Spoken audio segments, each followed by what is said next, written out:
सध्या विधानसभेची रणधुमाळी चालू आहे। प्रत्येक पक्ष, प्रत्येक नेता, प्रत्येक पक्ष प्रमुख, त्यातील प्रमुख नेते हे सध्या रणनीती बनवण्यामध्ये व्यस्त आहेत आणि ते त्यामध्येच कार्य करत आहेत। कशा प्रकारे आपल्या पक्षाच्या जागा ह्या वाढतील, जागा जास्त कसे येतील याकडे सर्वांचं लक्ष आहे। ते आघाडी असो किंवा युती असो, सर्वांचं फक्त एकच फोकस आहे, तो म्हणजे विधानसभेच्या निवडणुकीच्या जागा वाटप आणि आपलं संख्याबळ कुठं जास्त येऊ शकतं किंवा आपला प्रभाव जास्त कुठं आहे अशा जागा हेरून त्यावरती काम करणं, ते चाचपणी करणं, जागा चाचपणी करणं यावरती सध्या मन लावून ह्या दोन्हीही जे पक्ष आहेत, मुळात त्या दोन्ही युती आहेत, आघाड्या आहेत, ते यात काम करत आहेत। आता महाविकास आघाडीचं म्हटलं तर सध्या तुम्हाला माहितीच आहे, उद्धव साहेबांना मुख्यमंत्री पद पाहिजे आणि शरद पवारांना ते मान्य नाही, काँग्रेसला मान्य नाही। त्यांना आतापर्यंत मान्य होतं पण त्यांना आता ह्या गोष्टी मान्य होत नाहीत आणि युतीमध्ये पण हेच चाललंय। आता युतीमध्ये मुख्यमंत्री पदाचा चेहरा हा फिक्स आहे। निवडणुकापर्यंत निवडणुकाला आम्ही एकनाथराव शिंदे यांच्याच सानिध्यामध्ये किंवा नेतृत्वामध्ये सामोरे जाऊ हे सांगितलेलं आहे फडणवीसांनी आणि सध्या तरी चेहरा हा सीएम पदाचा एकनाथजी शिंदेचा आहेत, पक्षामध्ये हे, युतीमध्ये हे आणि त्यानंतर लोकांमध्ये पण।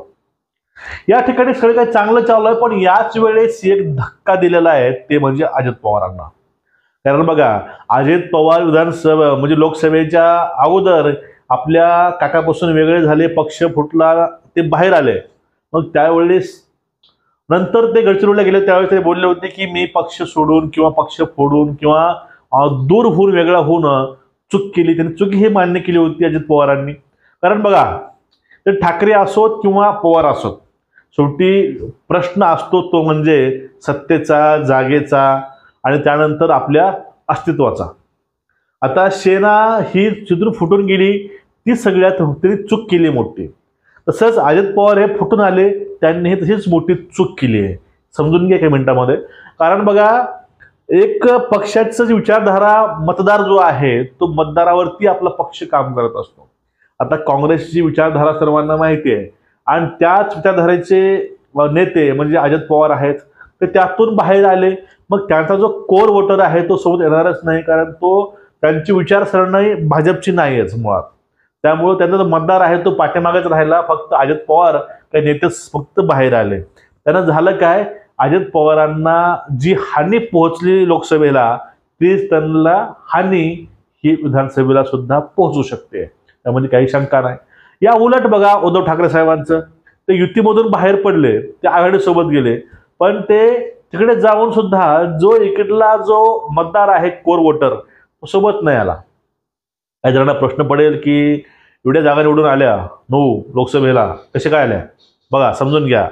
बघा, उद्धव ठाकरेंच्या जागा आणि शिंदे साहेबांच्या जागा बघून घ्या, दोघांमध्ये खूप फरक आहे। दोघांची रेटिंग बघा, दोघांचा जो रेट बघा, त्यामध्ये अव्वल हे शिंदे आहेत आणि शिंदे अव्वल असतील तर कोर वोटर हा शिंदेसोबत आहे।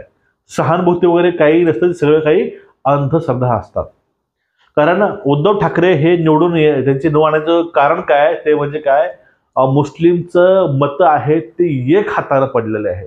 कारण हल्ली हिंदूंचे मत ही एक हाती पडतच नाही।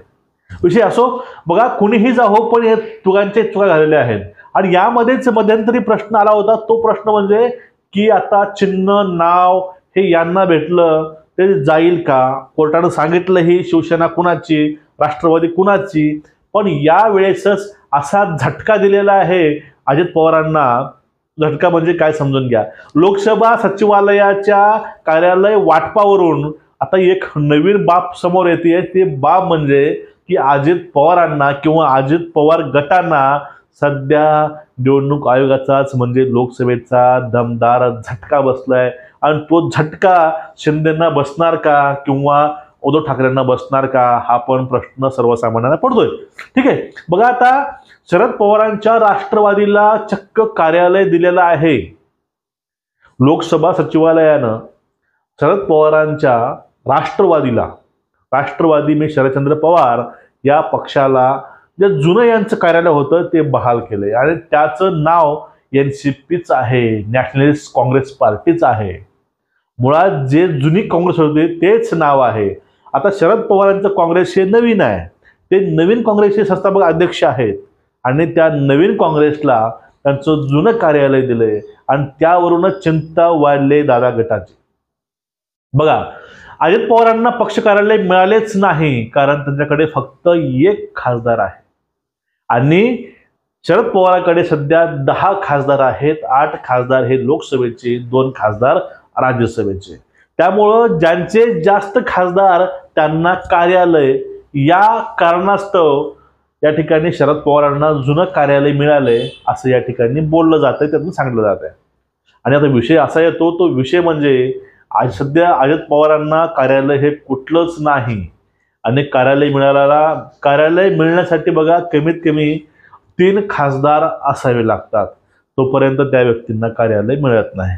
शिंदेंना कार्यालय मिळाले, उद्धवांना कार्यालय मिळाले, बाकी सर्वांना कार्यालय मिळालेले आहेत, पण सध्या अजित पवारांना कार्यालय मिळालेलं नाही. भलेही यांच्याकडे मुळात पक्ष आहे, पक्षाचं चिन्ह आहे, नाव आहे, पण तरीही त्यांना हे कार्यालय मिळालं नाही. आता या ठिकाणी काही जणांना शंका यायला लागते, काही जणांना वाटतं की अजित पवार हे युतीमध्ये राहतील की नाही. बघा, सध्या ज्वलंत प्रश्न हा तोच चालू आहे युतीमध्ये की अजित पवार सध्या नाराज आहेत. बातम्या बघत असतो टीव्हीवरती, तर न्यूजमध्ये दाखवलं जातं की अजित पवार कसं नाराज आहेत, अजित पवार कसे नाखुश आहेत, अजित पवार कसे बाहेर पडू पाहतात. याचं कारण सध्या एकच येत आहे, ते म्हणजे महायुतीचं तथाकथित जागा वाटप. याची कोणीही पुष्टी केली नाही. त्यावरती गिरीश महाजन वगैरे नेते म्हणतात की अजून आमचं काही ठरलं नाही. पण अशा वेळेस एक जागा येतात, त्या म्हणजे 64-64-160. 64 राष्ट्रवादी अजित पवार गट, 64 शिंदे शिवसेना आणि 160 जागा ह्या भाजपला.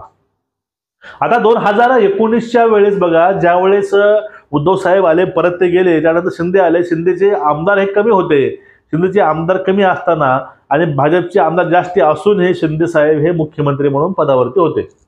पण अशा वेळेस ती गोष्ट वेगळी होती कारण पक्ष फोडून आला होते.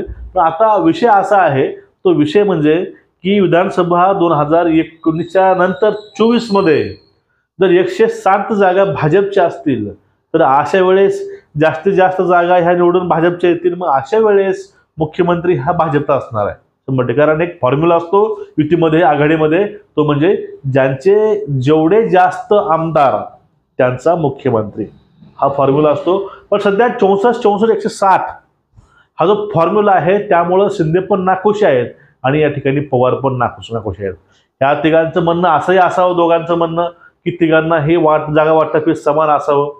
एक 4-5 जागा 19-20 होऊ शकतं, पण सगळ्यांना जागा समान वाटप करावं हे पण असू शकतं.